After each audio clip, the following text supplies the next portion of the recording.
আমি তো মাঝে মাঝে হাসি, পোস্টার দেখলে হাসি লাগে, আফসোসও লাগে আমার জাতির উপরে, যে হয় দুনিয়ার সামান্য একটা সিট পাওয়ার জন্য রাত দিন এক, সামান্য একটা পদ পাওয়ার জন্য রাত দিন এক, এর 100 ভাগের 1 ভাগও যদি জান্নাত পাওয়ার জন্য দৌড়াইতো, তাহলে মনে হয় মনার আগেই জান্নাত চোখে দেখা তারপরে দুনিয়ার থেকে যাইত। কিন্তু জান্নাতের শৌক তো নাই আমাদের, জান্নাত তো চিনি না। এই জন্য একটু দেখাইতেছিলাম, সবচেয়ে ছোট রাজত্ব এই দুনিয়ার 10 গুণ সমান। জান্নাতের সমস্ত ফার্নিচার হবে সোনা রূপা দিয়া, সমস্ত প্রসাধনী হবে সোনা রূপা দিয়া, আসবাবপত্র, কেননা জান্নাতে কাঠের কোনো গাছ নাই।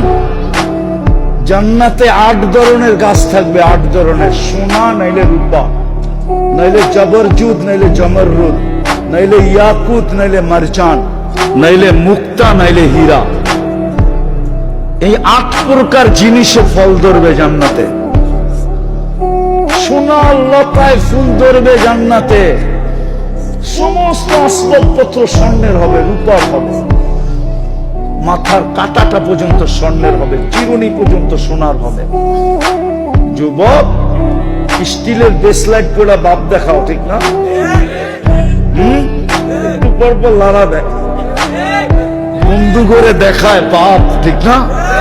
আল্লাহ জান্নাতে এই থেকে এই পর্যন্ত সোনার বেসলাইট পড়াবে, সকালে পড়াবে, বিকালে চেঞ্জ, বিকালে পড়াবে, সকালে চেঞ্জ, চিরজীবন এরকম চেঞ্জ হইতে থাকবে। ডেলি 70 বার কাপড় চেঞ্জ করবে, কোন দর্জি শিলাবে না, আল্লাহ কুদরত দিয়া শিলাবে।